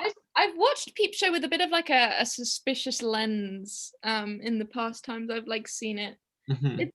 It's I've very tried like, a couple of times. Yeah, but I isn't like the whole point that they're just massive losers Yeah. and like They're they're kind of massive losers, stupid but But that's the same as like the in-betweeners. That's the same as like the Office. That's the same as, you know, massive losers are funny once again. I mean, they massive are, but- male losers as well. Yeah. Massive male losers with like a very male centric narrative where the women are always reduced to just 2D characters. and like pinheads. Yeah, I know what you mean by that. Every like woman in Peep Show is like a pinhead Larry. Really, how about April? Like, how about people like April and stuff? He Oh, was I love She's April. just- She's she so has- lovely. She's such a complex character, and then she's just sort of like sort of put into like just been like, oh, Mark fancies her. Yeah, Goes to uni and she's clever.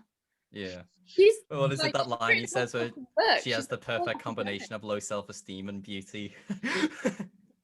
I know, that comment was like, I find that funny. it's funny in a relatable way, but like it's like, bruh, like how Yeah, it's quite bad. yeah, I Mm. think it got better in the sort of like later seasons where like there was Elena and Gabe. I mean, he does literally like piss in his crush's like drawer off his drawer. He's clearly not a rational human being. He's clearly No, got but some I mean like problems. the narrative of the writing. Yeah, The I narrative get of what the you mean, writing, yeah. like the acting is different, I think. Mm, Obviously the characters are huge misogynists, yeah. but the writing as well has a very misogynistic tone. Mm. And it's not an undertone. I think it's a real like a I intention. don't I don't know. think though that that's why maybe history, like, you know, context is very important when digesting an art. So let's say something like Peep Show and stuff. We could say that the misogyny is a way to critique the misogyny that was very apparent in, you know, the 2000s and stuff. Like, Yeah. and this lighting is just Mm. Yeah, Someone looks like did you're, like in like, English, someone regenerating or did like an essay on, I think it was Coronation Street, or, you know, soap operas in general, like British soap operas. They did like a dissertation or something and critiquing that, and, you know, and doing critical theory sort of, which is really, you know, because I think it gets a little bit it's so literary and looking at like Great Expectations through a critical lens, but to look at Coronation Street through a critical lens, I think that's fabulous. I think that's kind of, because that's so influential. My mum watches that and has done for, God, Yeah. I don't know, 30 Yeah. years or something, you know. There are so many shows that were made in the noughties that are just horrendous, like crimes against sort of like everything imaginable. what Like, do you mean? I don't know if anyone remembers, there was the one where a really skinny person would eat the same amount as a fat person. Man Like, they versus food. These No, reality No, it shows wasn't are that. kind of, usually do get like know a what you really mean. fat woman and a really skinny woman. Oh, I I do remember remember that. Skinny. That was a bus show. I love that. That was like I what, remember that as laughing well. at I fat watched it when I was people or little. something. Is it not fat, Um, laugh at fat people? Is it not entertaining? No, but it was just a really bizarre show, crime against the world. Yeah. Like when you see it, you think that Why must is be it crime so against the world? damaging on like both of the people who are on that show, because they both clearly have like horrendous lifestyle eating. But does it not maybe offer kind of like in a maybe how No, should we it- say exploitative fashion, but it does sort of All say to them, reality like, oh, TV is like, exploitative. we can All help you. reality. Oh yeah, Yeah, well, but exactly. like there's just very straight, because I think it was like the intro had like this man, this like doctor, and he was like, I'm gonna expose these people to food. They're gonna, they're just gonna eat. And he said some other things that are really weird and very bizarre, but it's different to 90s television and it's different to 2010 television. Okay. Well, Nice. 90s television was mad. You had like the word where like they just have bands on, everyone would just be on it like coked up and like it was just Exactly, a but proper then crazy when like thing. the 2000s happened, they were sort of like, oh, we can't do that anymore.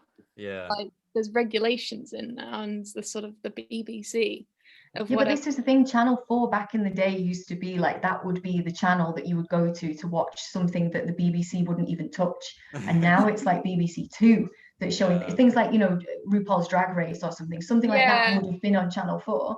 And I don't know, I still trust Channel 4 to a certain extent. Like it's a company, so it has shareholders and stuff like that. It's not owned by a oligarch, but an oligarch. But the TV that Channel 4 put out is actually quite good. Like the if it wasn't for the documentaries are- ads, I'd watch it all. Like I But wouldn't it's- give the BBC the time of day. Yeah, but it's kind of lost its edge in that it doesn't do those things like Eurotrash or The Word or those kinds of things that no one else would touch because of the controversy. Yeah. Well, they put them on true. like late at night where like they wouldn't be exposed to a normal audience, so they could just get away with whatever they wanted. But now that's true. People can record stuff and watch it on Yeah. catch up and stuff. So yeah, maybe that's why. Well, yeah, I Censorship. think the sort of the content that people won't touch or that's like taboo now is just on YouTube. Like it's just switched, and like TikTok. Yeah, that's a good point actually. Because I see, like, I'm not on TikTok or anything, but I see all these like videos that have just come from TikTok Same. everywhere. And they're really like informal educational things of like, but really niche stuff. I'm like, why? In a way, But though, it's really informative for me. But yeah. in the way though, these TikTok, these TikTok videos, these YouTube videos, they're extremely important to. They'll be very important to how we analyze the future and stuff. They're works of art. I think so. Yeah. They were memes. Yeah, memes are art. Yeah. Yeah. So is that going Memes to be are valuable in the future to look at the memes of our culture and say, okay, in 2021, when they were in a pandemic, there were these memes, and that's kind of, is that going to be valuable? I think memes are really intimate as well, because kind of internet, and we don't have to think about sort of the possible embarrassing repercussions of like expressing how you feel. If someone like does the action of making a meme, i.e. making art, there's not the barriers that would usually be there. Like you sort of, if you're feeling a way that you don't really want to sort of think about too much in the real sense of like, I'm going to make a painting or a sculpture that shows how I feel, that's different. It's sort of, it makes so it's not as vulnerable. You're not putting yourself out there. Yeah, well, no, it's the opposite, because you put yourself out there more because you don't realize how much of your emotion you're expressing. Yeah. And it's communicated in a sort of a language of pop culture, so it's both incredibly intimate and decodable. So these memes are really perfect for future historians understanding the sort of the tones and the attitudes and people's way of thinking in this era. I think like incredibly critically useful, I would go as far to say. Yeah, I agree with you on that one, Mhm, actually. Also mhm. stuff like Yeah, that's true. We've had nothing like this before, kind of. I mean, you have like pop music and everything was very, very, very mainstream up Mm. till now. It's like the first, like last decade and this decade is the kind of the first time that the individual is taking over and sort of becoming the pop culture itself, or And creating how- its own pop culture. And Also, how yeah. accessible it's become in such a short amount of time Mhm. is incredible. Because, you know, making art, you have to have things and you have to have an idea and, you know, skill and technical ability, yada yada yada. Have to. But then making a meme, you need none of that. You don't even need coherent thought of like, this is what color means, this is what this means. You just go, that's how I feel, and I'm gonna make a picture of like SpongeBob or something. That's a meme, and that's how you feel. It's very intimate, you know, art. Were you gonna say something just an hour? I was about to say that memes can be a really like, you know, great insight into what people may be feeling deep down and stuff like 4chan and stuff. So yeah, like if we That's look at what I mean by intimate.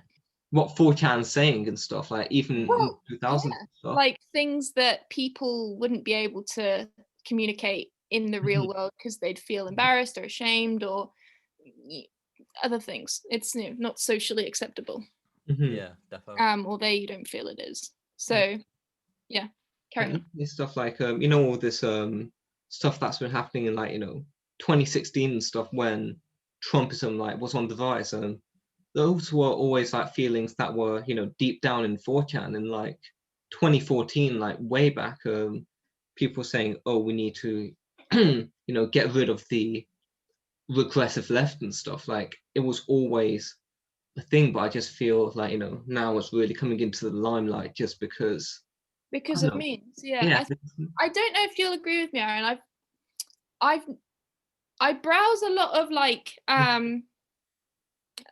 MG Toe, Red MGTOW, yeah. Cow. That's how you, yeah. And like incel and, you know, all the little terms, subreddits. I do too. And yeah, I find them very interesting. Yeah, they are. Yeah, the language and the discourse that they use is very like sort of Yeah. Femoid. how do you get to that stage?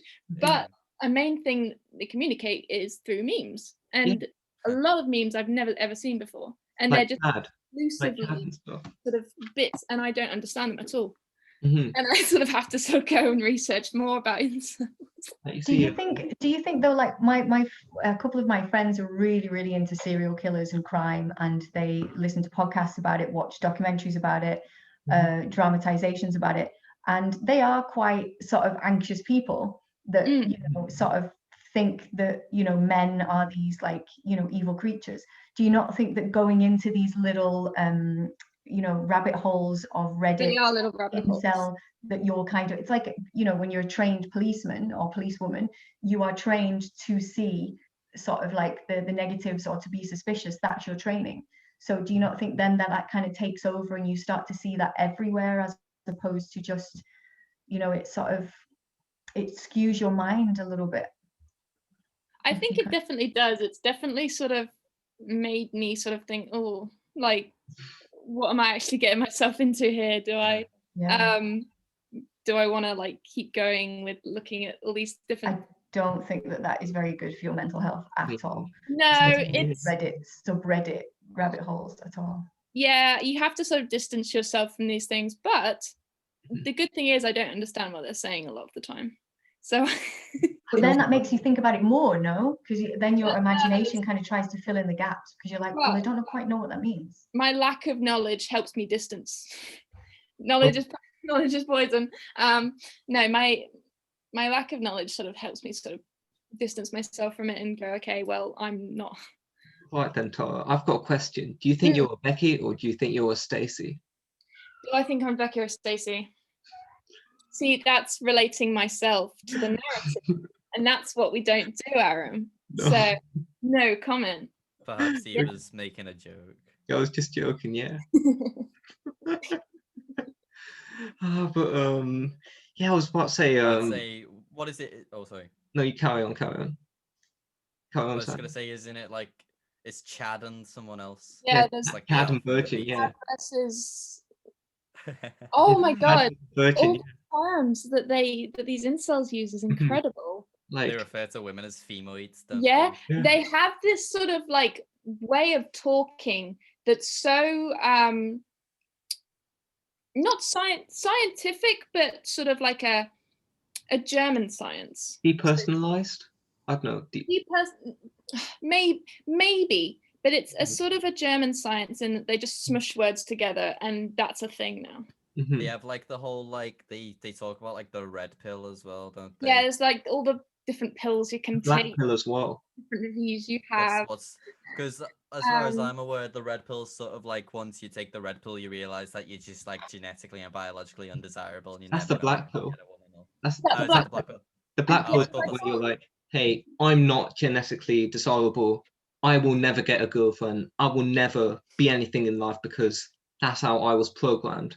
Now I will just wallow in my own self-pity. I That's find it very interesting, sort of male incel reactions to like their own self, or self-reflections versus female incel self-reflection. I think they're very different in that the male incels are so extreme. Like they think if I can't get a woman, or if I should kill myself because I'm never going to be touched by a woman, and a woman should touch me. But then You should be made to. yes, exactly. And they don't see anything further than women have like bodily autonomy. And it's the sort of objectification of women is so extreme in sort of these circumstances. Have you ever read the book called The Game? The Game? No, I haven't. Who's it by? It's the pickup artist. I don't know. I got it on Kindle once. Is it when Ruth I was... V? Say again? Is it Ruth V you're talking about, or is it someone Some else? dude. He was like a little dude that did magic. Neil Strauss. And he was like a pickup artist, and he was like, it was basically, you know, how to be a pickup artist if you're ugly or undesirable or small, and it's like teach yourself tricks, treat women as objects, as things, always ignore the most beautiful one, these kinds of things. So, and he himself, he actually is like in California, it's like a different world, but he became quite sort of famous and was running in circles of famous people by doing this, and then wrote this book, and then he was giving seminars, you know, teaching guys how to pick up. And my best friend, she's like real staunch feminist. She was like, Laura, you have to read it so that you know the tricks. And I was like, yeah, okay, I think I'm okay, but I'll read it just for the interest. I might read that actually. I think that could be quite interesting. I don't know why I have such a fascination with them, because like it's like some people have a fascination with serial killers. I think so. I think it's similar to that. It's sort of quite moral panicky. I don't know, Laura. It's just like in case some insecure guy ever like sort of goes like you're like, oh, why are they doing that? It's like, oh, it's because they're insecure as fuck and they desperately want to have a girlfriend. But it is kind of it's like, I don't know, it's good to sort of know these things, but it does twist your mind a little bit, and you do sort of start looking at every kind of action that a guy, you know, does, or everything he says, and you start to sort of look at what's behind that. What do you really mean? Like, is that kind of got a subtext to it? And it's dangerous, because I mean, you should be self-aware, and you should be sort of aware of the way people are treating you. Like possibly there's been times where I've been like that, because I'm someone who probably goes down like, you know, weird rabbit holes a little too much. So so you overthink people's behavior. Yeah, like thinking like, oh, this person's acting like a nice guy, oh, that person's acting like a nice girl or a femcel or whatever. Like, so you kind of put people into cell contexts. Yeah, like sometimes. Wow. Dangerous. I mean, that's only when I've really been down those rabbit holes, because you're actually starting to then think like an incel, and it's like, I mean, that's an empathetic move, and that's what, you know, you sort of try to think of it from their point of view. But and I think that is the problem of, like, if you're in a position like, say, being a mental health nurse or carer or anything like that, if you're a really empathetic person, very, very dangerous, because you start to really put yourself in the patient's position, and you start to everything from their point of view, and you can end up going down a hole of delusion, you know. So I think I have a lot of difficulty. If you're an empathetic person, you need to sort of look after yourself. That's actually why I think it's best not to, like, well, I mean, you can laugh at these people, but it's also best to kind of like not try and see them as some stupid idiot that's like No. doesn't Oh deserve any help. no. I meant that I have difficulty with empathy. Yeah, like Yeah, Ah. I know what you mean by that. Oh, okay. So you find it hard to put yourself in the other person's position. mhm, Very difficult, yeah. like Um, Okay. That's kind of, that can have its positives as well, because It's good sometimes. It's good Mhm. sometimes. yeah. It has alleviated me a lot of emotional badness. mhm. I was about to say, Laura, what you were saying about people getting too invested and stuff. That's basically the background for Harley Quinn. Harley Quinn in like DC. Oh, stuff. Suicide Squad, innit? Yeah, like that's basically Batman. Oh yeah.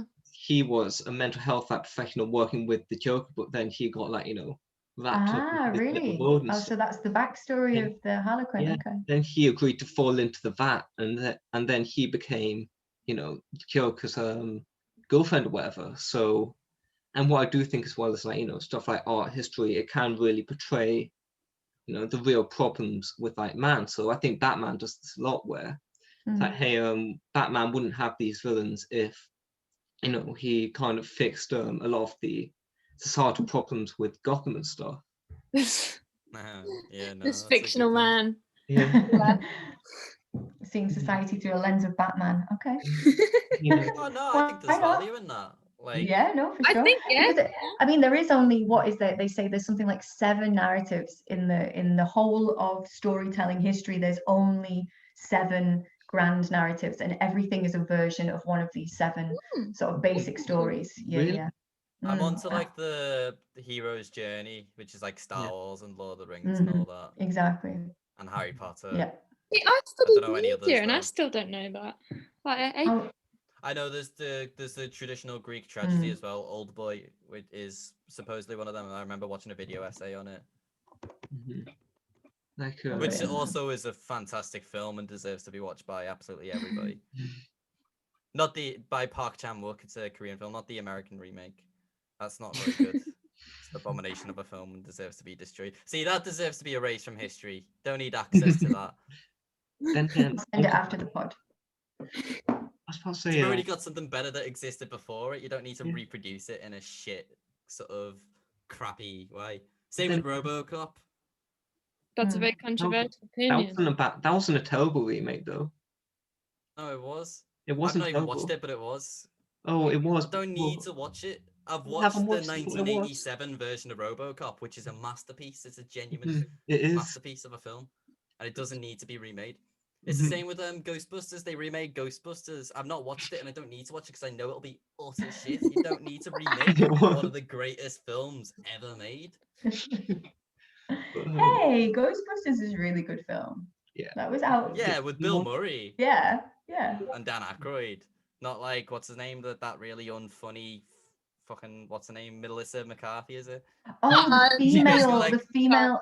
She's funny, Melissa No, she's McCarthy. not. She's the female James Corden. Her only jokes are like, "Oh, I'm fat." and I'm No, camp." not at all. No, Oh, I that's- She is. disagree. She fully In is. Gilmore Girls and in SNL, she's brilliant. She's Yeah, no, I like Okay. Melissa McCarthy. Fair enough. I Yeah. mean, like we can agree to differ on that one. I'm a bit indifferent on Rebel Wilson. I think just because she was in Pitch Perfect. She's a so- little bit one-dimensional, isn't she? She's always kind of the same. Like, I'm fat, so like whatever. But Well, now she's she's not kind fat of. anymore. No, I know, but I mean that was kind of always her joke, Oh yeah, wasn't saw it? that. Yeah. That was always the sort of the one kind of dimension, and now she's lost the weight, and I'm like, okay, is she still going to be funny? I don't know. Like, and Michael Cera. It's- It's like if anyone's ever seen Michael Cera, like he plays literally the exact same type of character in every movie. Like that Yeah, I'm onto what you mean. awkward guy and stuff. Like he's literally, and he's never deviated from that role. I don't think. Yeah, Yeah. I know what you mean. And I remember then- seeing like somebody put like up some Twitter thread or something where they said like I'm pretty sure Michael Cera like ended up in an audition by accident. It was too awkward to like leave and then ended up getting a part, and that's how he became an actor. But Actually, sounds like it could. Yeah, it's laying awesome, that yeah. back to history and stuff, looking at these looking at this history, you can see these actors as ways to understand the human condition. So people like Michael Cera are looking back at him is like a way to understand awkwardness and stuff. Yeah, yeah. Looking at Rebel Wilson is a way to really taking the archetype of the funny fat woman. Like, Is that an archetype? I mean, No. anything. Yeah, I didn't mean she was only funny because she was fat, but it was like No. it was all she made jokes about, you know. It's kind of like what's her name? The other one, the one that, oh God, that's terrible. The one that Amy stole Schumer. everybody's jokes. Yes, Amy Schumer. Yeah. She was Oh, very much yeah. one note, and it was like, please no, I want there to be a really good female comic that I really Oh my like. god, the amount of men that have fucked me. Like, Mm. they got any other jokes? I will Yeah. say You know, I find Victoria Wood quite funny. Oh, Victoria Wood's amazing, but Yeah. it's like this is the thing that she was that was a real intelligent comedy, you know, that wasn't about just this one note kind of. And have you actually oh bloody hell, what's her name? Eliza Schlesinger or whatever? I've not heard of this person, no. She's a bit sort of Yankee. What did we agree on? North American. Yeah. Yeah, she's a little bit, and if you can get past that, she is quite funny, especially Confirmed Kills, her Netflix special. I will say that Rebel Wilson can be quite good though, like because he does deal with some quite heavy topics. Do you get what I'm saying? Your puns, Ara. I didn't even realise that was meant to be a joke. That's how bad it was. Those are the best jokes. Puns. Yeah. Esoteric. Yeah. I'm probably even So- worse than like Amy Schumer now that I made that one. I like people's opinions on Catherine Ryan. Who's Catherine Ryan? Oh, She's- no, she's awful. The Canadian, right? The one that's got all of the face stuff. The face stuff. She's good I on like panel work. shows, and I wonder, is that's becoming like an art form, isn't it? Because like there's some people that are not good stand-ups, but they're really good on panel shows. Like it's a different type of Really comedy. good on panel shows, yeah. Yeah. No, I think Stuart Lee's I like the watched complete her, opposite of that. I watched her stand-up, and her stand-up wasn't bad. yeah, I I've seen her live. I've seen her live, and it was like, it was quite funny. But yeah, no, I do agree. Like Mm. Like, she's better on panel shows. I've seen her on Taskmaster, and like throughout the whole series, I was just like, you're the only person I don't like out of everyone on the series. That's Maybe, I so don't know. tragic. It's so Yeah. tragic. Maybe that makes me a sexist, but I don't know. I don't see. This is the thing that I had. You know, someone said that to me once, that you know we usually dislike women in positions that we don't traditionally see them in, and minorities in positions that we don't traditionally see them in. Yeah. And so if I don't like, so it's like we were talking about this with one of the tutors, and I was like examining really, why don't I like this teacher? Is it she is a bad teacher, or is it because she's a woman? And it's totally because she's a bad teacher, I think. But I had to examine it first, you know, because it was sort of an instant like, oh, nails down a blackboard. Well, the you thing know? is, like, bringing it back to Catherine Ryan, like I love lots of female stand-ups, so I don't think it's got to do with the fact that she's a woman. I think it's got to do with the fact she annoys me. I don't like her personality. I like going with off your point, Laura. Like I absolutely like relate to you. Like whenever there's a sort of, even like another girl that I'm like not really sort of feeling, like being a friend, yeah, like then it's like, oh, do I just not like her because she's a woman? Like, because I think like we're very scared of like internalized misogyny as women. Like we see sort of other girls like say misogynistic things about, you know, like, oh, I'm not like other girls, or like my boyfriend because I'm, you know, I put out whatever. And it's like, oh, I never want to become that type of person. And then you sort of see yourself, you sort of have suspicions, and it's like, oh no. Absolutely, because that is the thing, is kind of, you know, you can go off your intuitions, but sometimes it's like, okay, just, you know, stand back a little bit. Why are my intuitions the way they are? But yeah, I think it's definitely important to examine your motives and your own biases and all that kind of stuff. I mean, do we want to say anything more about the value of history? Because I think we have gone about 2 hours, over 2 hours. Aaron, what is the timing? I can't see the timing. Can you not see the timing? I think it's been about 2 hours now. Well, it's about 3 and we started at 1, so yeah. I don't think we started at 1. I think we I'm just wondering whether we should stop the recording so that the people don't have to watch this and we can just carry on chatting. Never stop the recording. If we can break the record, must stay on. Do you check? Capitalism. Like the. Yeah, that's my best Zizek impression. Okay. San. We could break the record for the longest podcast. Oh, nice, One Tara. of all That's very time, yeah. arty. Hey, Yeah. Oh, it's like golden hour, innit? yeah. It is. It's actually a really nice day today. I guess if we're like, Paint me like one of your French girls. I guess Sorry. if we're adopting personas now, I'll be Hacker Man. I'll be the deep web warrior from the shadows. So do we want to subject the Philosophy Society and YouTube to what we are continuing to talk about, or should we Yes. wrap it up on the value of history? I mean, Yeah, sure. What's our conclusion then? Value um, of history. So yeah, what are we going to conclude? And not in others. you know, first Harry, Yeah, let's it's start useful. off. Just don't get sucked up in it. That's Like my everything conclusion. else. Like everything else. I mean, Well, you know what I'm like. I mean, that's the moral of the story and stuff with the podcast. Like not even Yeah. just history, but a lot of the tangents we went on. It's useful, it's cool, but don't get sucked up in it too much. Yeah, Else exactly. you lose sight of. Exactly that. Yeah. Harry, have you got anything to add to that summary? No, I think that concludes it nicely. I think wraps it up quite neatly there. Excellent. Bye, Lovely. guys. Thank you very much for listening and watching. Bye.